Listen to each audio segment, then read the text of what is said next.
Liewe mense, gemeente van Christus, het verhaal van Pinksterfeest, zoals verteld in Handelinge 2, raak my telkens opnieuw. 'n mooie verhaal. Het beeld van mense die vervuld deur die Heilige Gees begin te spreken over het leven en de dade van Jezus Christus. Dit blijft een wonderlijke tafereel. Maar wat mij steeds ontroert, zijn de vele talen die in dit hoofdstuk klinken. Ik kan het niet laten om te glimlachen. Wanneer ik me voorstel hoe al de stemmen en al de klanken samen opstijgen tot een heilige kakofonie. Parten, Meiden, Elamieten, inwoners van Mesopotamië, Judea, Cappadocië, mensen uit Pontus en Azië, Frigië, Pamphylië, Egypte, Cyrene, Libië, Rome, Kreta, Arabië, Joden als proselieten. Wij horen alle in onze eigen taal spreken over Gods grote daden. Handelinge 2.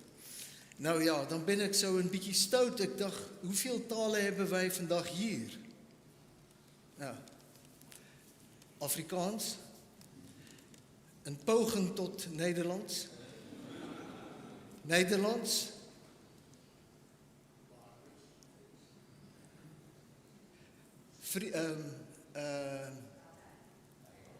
Engels, Urk.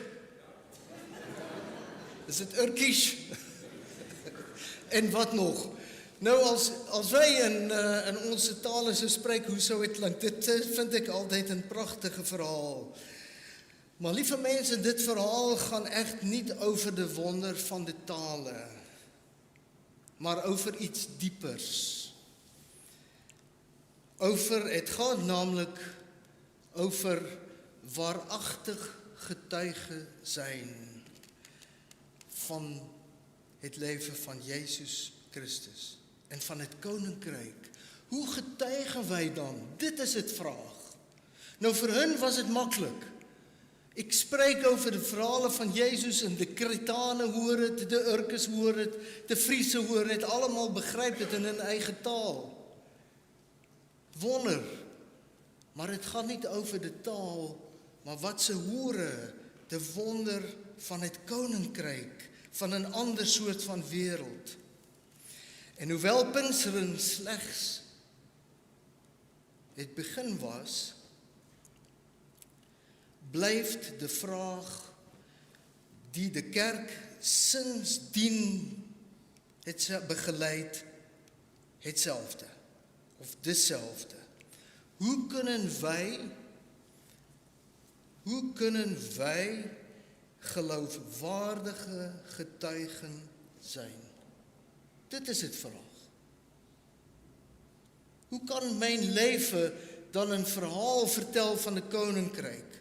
Hoe kunnen wij betrouwbare getuigen zijn met onze gebrokenheid, met onze twijfels, met onze beperkingen en verschillen?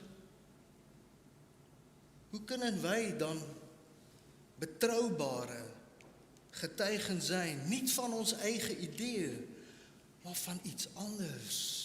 Van een koninkrijk die dichtbij kwam. Dat is de vraag.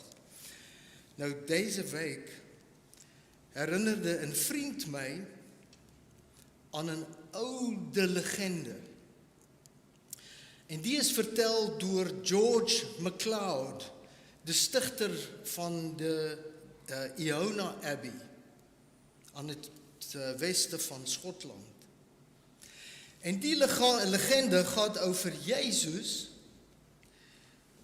en zijn terugkeer naar de hemel.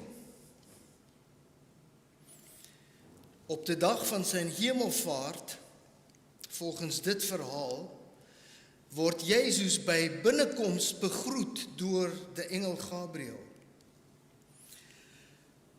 Gabriel pryst de grote redding die Jesus heeft gebracht. Maar vraagt hem hoe hy ervoor sal sorge dat die wêreld te wete kom van wat hy heeft gedaan.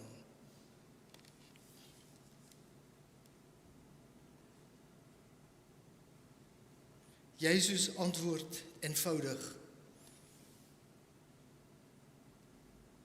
ek heb mijn leerlinge agtergelaten. Petrus, Jakobus, Martha, Maria, om het door te vertellen. Zij zullen het delen met hun vrienden. En die weer delen met hun vrienden. Totdat de boodschap de hele wereld bereikt.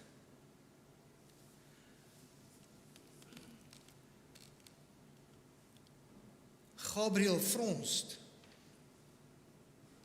Nou wat als het te druk worden in hun leven? Wat als zij vergeten het door te geven? Jezus zag: ik heb geen ander plan. Ik reken op hen. De legende laat de kerk, ons, de gelovigen, terug naar de wereld. De christenen worden teruggestuurd naar hun vrienden, naar hun leven, om daar van de koninkrijk niet alleen te vertellen, maar te leven met hun lichaam, met hun woorden en hun daden. Nou, opvallend genoeg wordt de Heilige Geest niet de legende genoemd. Maar die hebben wij wel, een helper aan ons. De geschiedenis van de kerk, lieve mensen, laat zien dat de omgang met de geest nooit eenvoudig is geweest. Zelfs op de dag van Pinksteren werden de leerlingen beschuldigd dronken te zijn. En door die eeuwen is de geest soms vergeten, soms overmatig geclaimd, soms misbruikt door emotionele uitbarstingen of spectaculaire vertoningen. Het lijkt alsof de geest steeds schommelt tussen ontkenning en overdrijving. Maar wat betekent het dan voor mij en jou om werkelijk geloofwaardig getuigen te zijn? Wanneer zijn wij door de Heilige Geest vervuld? En wanneer ademt ons het leven van Christus? In Johannes 23 is er een antwoord. Jezus antwoordde: wanneer iemand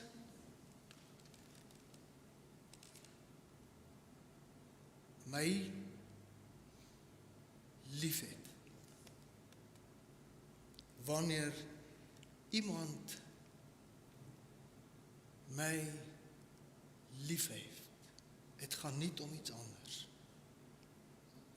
Hoe zit het in onze harten? Het gaat om het hart. Om het hartstaal. Om liefdestaal. Zoals muziek, een taal die iedereen verstaat. Het gaat niet om iets anders, lieve mensen. Wat is de enige ware teken dan van de Heilige Geest? Niet al ons gedoe. maar om jou en mijn hart. Van welke liefde spreek Jezus dan? Het is nie 'n vryblywende liefde van die jare 60. Het is nie die slogan Make love, not war. Het is liefde soals belichaamde in Galaten 5. De vrug van die Gees is liefde, vreugde, vrede, geduld, vriendelikheid, goedheid, sagmoedigheid, selfbeheersing. So lyk die liefde, so lyk Pinkster, so lyk die Heilige Gees. En mag ek dan vandag ons verwys na 1 Korintiërs 13. Die liefde ademt geduld en draagt en sagte goedheid in zich. Ze kent geen jaloezie. Ze zoekt geen glans voor zichzelf. Ze verheft zich niet boven anderen. Ze spreekt niet grof. Ze draait niet om haar eigen voordeel. Het hart ontbrandt niet snel in woede. En het kwaad dat haar het wordt aangedaan, legt ze niet op een weegschaal.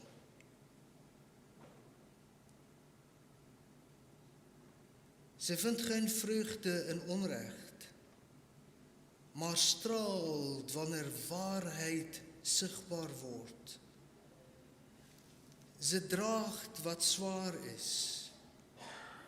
Ze vertrouwt wat nog onzichtbaar is. Ze hoopt tegen de stroom in. En ze blijft staan waar anderen breken. De liefde vergaat niet. Ze blijft zoals een vuur die niet dooft. Vandag, lieve mensen, zegt de preek, daal af in je hart. Luister wat daar leeft. Word bewust daarvan, van de bron waaruit je leven. Want Pinksteren is geen hersensoefening. Het is geen theorie. Het is geen slim idee. Het is een uitnodiging om te zien wat wij en hoe wij lief hebben. Want ook al spreek ik met de stemmen van volkeren,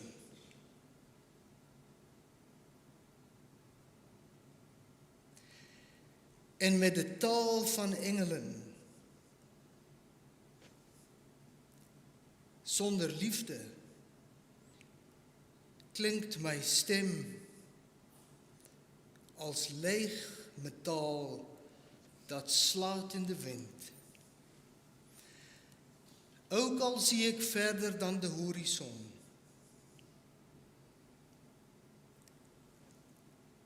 Zonder liefde val ik terug tot niets.